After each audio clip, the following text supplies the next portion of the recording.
हम लोग डिस्कस कर रहे हैं modes of nutrition. Modes of nutrition कितने तरह के होते हैं और किस टाइप्स के होते हैं। तो mainly two different types of modes of nutrition, यानी कि दो अलग अलग तरह के मोड्स ऑफ न्यूट्रिशन है, जिसमें फर्स्ट है autotrophic nutrition and second heterotrophic nutrition. यानी कि ऑटोट्रॉफिक न्यूट्रिशन वैसे ऑर्गेनिज्म में होता है जो कि ऑटोट्रॉप्स है, यानी कि ऑटोट्रॉप्स के अंदर ऑटोट्रॉफिक न्यूट्रिशन होगा और हेटरोट्रॉप्स के अंदर हेटरोट्रॉफिक न्यूट्रिशन होगा।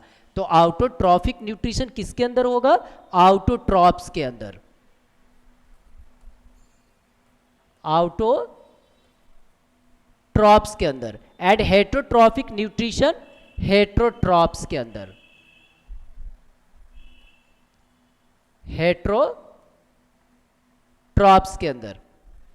ठीक है, अब देखो ऑटोट्रॉफिक न्यूट्रिशन जब भी होगा तो ऑटोट्रॉप्स के अंदर होगा, जो कि खुद से खाना बनाने के लिए एबल है। क्यों? क्योंकि ऑटो का मतलब ही होता है सेल्फ और ट्रॉप्स का मतलब होता है फीडिंग, यानी कि सेल्फ फीडिंग, यानी कि स्वपोषी। सेल्फ का मतलब क्या होता है? स्वयं, और फीडिंग का मतलब होता है पोषण, यानी कि स्वयं से पोषण करने के लिए, यानी कि खाने के लिए, भोजन के लिए किसी और के ऊपर डिपेंडेंट नहीं है, बल्कि सेल्फ डिपेंडेंट है, और इसीलिए इसे कहा जाता है ऑटोट्रॉफिक न्यूट्रिशन।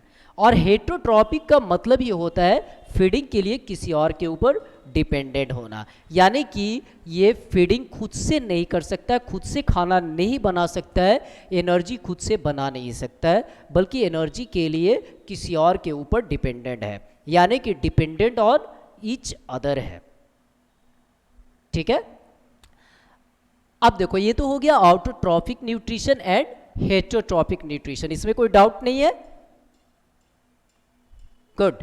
अब देखो ऑटोट्रॉफिक न्यूट्रिशन, इसका थ्योरी पे थोड़ा फोकस करना, ठीक है, और रटने की ज़रूरत नहीं है, इसे मैं बता दे रहा हूँ, एक पॉइंट बाय पॉइंट बता दे रहा हूँ ताकि याद हो जाए।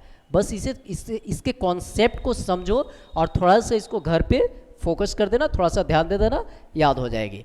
ठीक है, kinds of nutrition in which organism can synthesize their own food, example green plant, यानी कि kinds of nutrition which organism can synthesize their own food, यानी कि वैसा ऑर्गेनिज्म जो फूड खुद से सिंथेसाइज कर सकता है, यानी कि फूड के लिए किसी और के ऊपर डिपेंडेंट नहीं है, बल्कि खुद से फूड बना सकता है, खुद से फूड क्रिएट कर सकता है, उसी को हम बोलते हैं ऑटोट्रॉफिक न्यूट्रिशन या फिर ऑटोट्रॉफिक ऑर्गेनिज्म।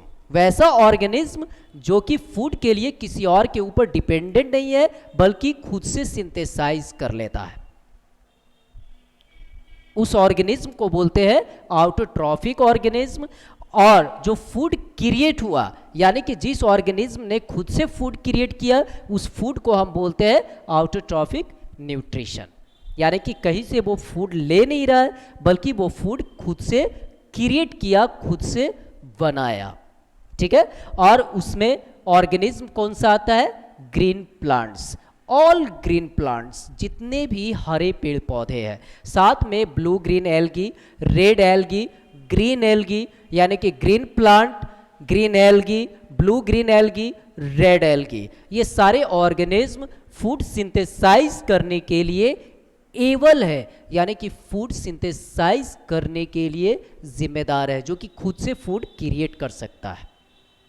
ठीक है, नेक्स्ट हेटरोट्रॉफिक न्यूट्रिशन, यानी कि पहले ही बताया कि इसमें वैसे ऑर्गेनिज्म आते हैं जो कि फूड खुद से क्रिएट नहीं कर सकता है, बल्कि फूड के लिए किसी और के ऊपर डिपेंडेंट है, डायरेक्टली इनडायरेक्टली किसी और से एनर्जी ले रहा है, यानी कि कंज्यूमर है। इसमें जितने भी ऑर्गेनिज्म है वो कंज्यूमर है, वो प्रोड्यूसर नहीं है, बल्कि फूड कहीं और से ले रहा है, किसी और पे डिपेंडेंट है फूड के लिए। चलिए इसका थ्योरी मैं बता दे रहा हूँ। Kinds of nutrition of which organism do not possess the ability to synthesize their own food, यानी कि इसके अंदर जितने भी ऑर्गेनिज्म हैं, इसके अंदर जितने भी ऑर्गेनिज्म है, ये वो ऑर्गेनिज्म खुद से फूड क्रिएट नहीं कर रहा है, बल्कि फूड के लिए किसी और के ऊपर डिपेंडेड है। क्या था? Kinds of nutrition of which organism, kinds of nutrition in which organism do not possess the ability to synthesize their own food, यानी कि इसके अंदर जो भी ऑर्गेनिज्म है उसके अंदर फूड को क्रिएट करने की एबिलिटी नहीं है, यानी कि फूड क्रिएट करने की क्षमता नहीं है। ठीक है, next, they depends on autotrophs, यानी कि किस पे डिपेंडेंट है? ऑटोट्रॉप्स पे। ये ऑर्गेनिज्म किसके ऊपर डिपेंडेंट है? ऑटोट्रॉप्स के ऊपर। और ऑटोट्रॉप्स क्या था? खुद से फूड बनाने के लिए एबल था। ठीक है, next, for their food supply directly और इनडायरेक्टली, यानी कि डायरेक्टली इनडायरेक्टली किस पे डिपेंडेंट है?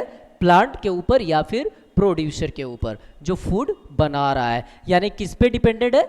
ऑटोट्रॉप्स के ऊपर, जिसके अंदर ऑटोट्रॉफिक न्यूट्रिशन हो रहा है, न्यूट्रिशन बन रहा है। ठीक है, example, all animals and fungi, यानी कि फंगी या फिर ऑल एनिमल्स। फंगी के बारे में इससे पहले वाले क्लास में बताया था, और एनिमल्स तो एनिमल्स है ही जो कि किसी और के ऊपर डिपेंडेड है।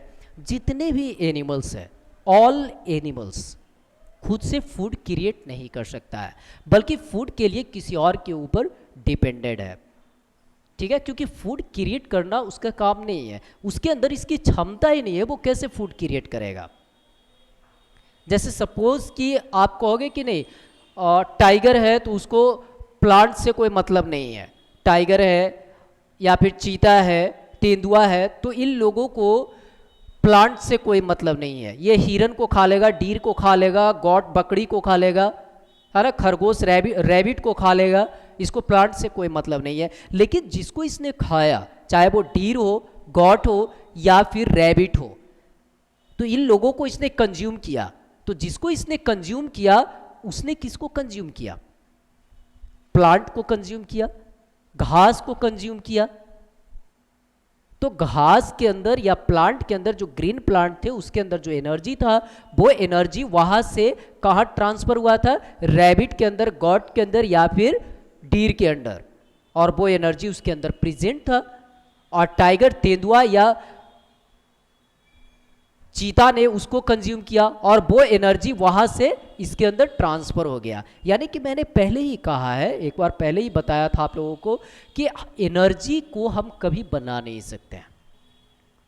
एनर्जी को सिर्फ एक फॉर्म से दूसरे फॉर्म में कन्वर्ट कर सकते हैं, क्योंकि जो एनर्जी हमारे अर्थ पे शुरू से प्रेजेंट है, वो एनर्जी शुरू से प्रेजेंट है, और वही एनर्जी एक फॉर्म से दूसरे फॉर्म में कन्वर्ट हो रहा है, साइकिल चल रहा है उसका, वो रिसाइकल हो रहा है।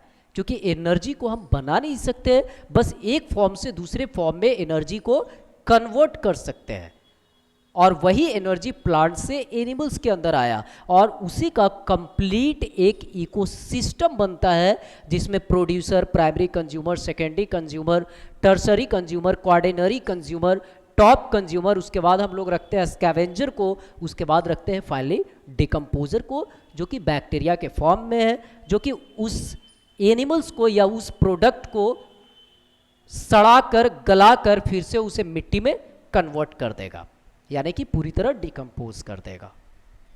तो मेनली यही है autotrophic nutrition and heterotrophic nutrition.